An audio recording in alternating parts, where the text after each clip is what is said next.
Corona काल sanitiser, दूल्हा दुल्हन सैनिटाइजर करेंगे। मास्क, दूल्हा दुल्हन एक दूसरे को मास्क पहनाएंगे। समर्पयामि। फर्जी मास्क पहनाओ। ओ मास्क सैनिटाइजर समर्पयामि।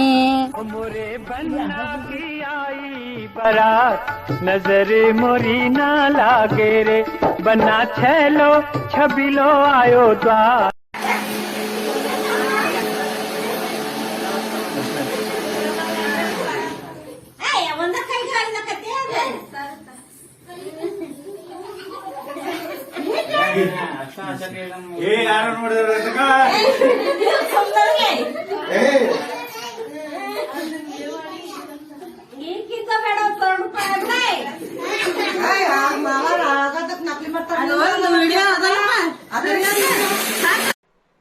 इतनी तेजी से टेक्नोलॉजी बदल रही है, बहुत दूर का दिन नहीं होंगे जबकि आर्टिफिशियल इंटेलिजेंस डोमिनेट करेगा। आर्टिफिशियल इंटेलिजेंस का पूरा फील्ड पूरी मानव जात को ड्राइव करने वाला है। जॉब बचेगी कि नहीं बचेगी उसका डिबेट होगा। ड्राइवरलेस कार आएगी, आर्टिफिशियल इंटेलिजेंस से चलने वाली कार आने वाली है, ड्राइवर का क्या होगा? क्या आर्टिफिशियल इंटेलिजेंस आने के बाद भी जॉब क्रिएशन की संभावना है क्या? और जो इसके एक्सपर्ट हैं उनका कहना है कि आर्टिफिशियल इंटेलिजेंस के बाद जॉब क्रिएशन की बाहरी संभावनाएं बढ़ने वाली है। पूरा विश्व एक नई सोच की ओर जाने वाला है, उसके लिए एक नई जनरेशन तैयार होने वाली है। यानी जगत कितनी तेजी से बदल रहा है, टेक्नोलॉजी मनुष्य को किस प्रकार से ड्राइव कर जा रहा है। जो अभी लड़कियां अपने लिए एक अच्छा सा दूल्हा तलाश कर रही हैं, तो उनको क्या आप गाइड करेंगी? मैं क्या गाइड करूंगी? नेटवर्कर ढूंढे, क्योंकि आने वाले टाइम में बहुत फ्रीडम मिलेगी आपको, बहुत पैसा मिलेगा आपको। घर वाले कहेंगे क्यों डॉक्टर हो इंजीनियर हो, तो समझ में आता है। नहीं, अब रॉन्ग प्रूव हो गया कि जी अब सिर्फ डॉक्टर इंजीनियर नहीं, अब नेटवर्कर, एक उस डॉक्टर इंजीनियर नेटवर्कर, अब ये भी आ गए हैं कैटेगरी में।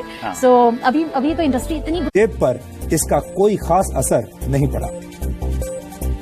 याहू की नाकामी हमें यह शिक्षा देती है कि जब किसी जगह पर नई सोच को प्राथमिकता नहीं दी जाती तो वो जगह जल्द ही इतिहास का हिस्सा बन जाती है। सिर्फ याहू ही नहीं, दुनिया की कई बड़ी कंपनियां जब समय के साथ खुद को बदल नहीं पाई तो उन्हें इसकी भारी कीमत चुकानी पड़ी। और ऐसी ही एक और कंपनी है नोकिया।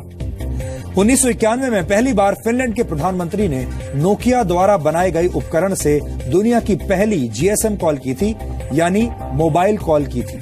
लेकिन 2009 आते आते नोकिया मोबाइल फोन मार्केट में अपना शेयर गंवाने लगी। नोकिया के साथ समस्या ये थी कि वो ऑपरेटिंग सिस्टम्स में हो रहे क्रांतिकारी बदलाव की ताकत को पहचान नहीं पाई और पुराने ढंग से ही चलती रही। इसके बाद खराब दौर से गुजर रही नोकिया को वर्ष 2013 में माइक्रोसॉफ्ट ने खरीद लिया। इसी तरह सन 1888 में दुनिया के पहले कैमरे का निर्माण करने वाली कंपनी कोडेक भी समय के साथ खुद को नहीं बदल पाई और कैमरा बेचने के मामले में दुनिया की कई कंपनियों से पिछड़ गई। आपको जानकर हैरानी होगी कि डिजिटल कैमरे का निर्माण कोडेक ने वर्ष 1975 में ही कर लिया था, लेकिन खुद कोडेक डिजिटल फोटोग्राफी की ताकत को नहीं पहचान पाई और 2012 में कोडेक कंपनी दिवालिया हो गई।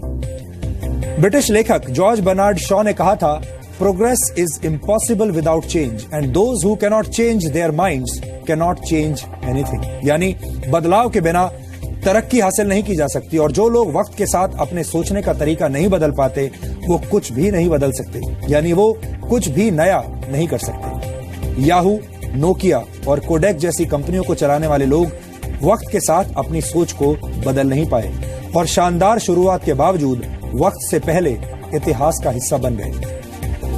हमने अपने इस डीएनए टेस्ट के जरिए आपको यही बताने की कोशिश की है। हम आपसे यही कहना चाहते हैं कि बदलाव प्रकृति का नियम है, इसलिए नए तरीके से सोचिए, नए आइडियाज पर काम कीजिए, नए लोगों से मिलिए, नई सोच अपनाइए।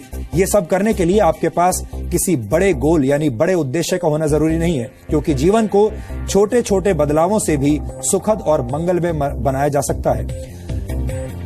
होना यह चाहिए कि आपके पास एक उद्देश्य होना चाहिए, चाहे वो उद्देश्य बड़ा हो या उद्देश्य छोटा हो, लेकिन उद्देश्य होना जरूरी है। इसलिए हम चाहते हैं कि आप रोजाना एक जैसा जीवन न जिएं, हर दिन कुछ नया करने की कोशिश करें ताकि आप इस दौड़ में पीछे न रह जाएं।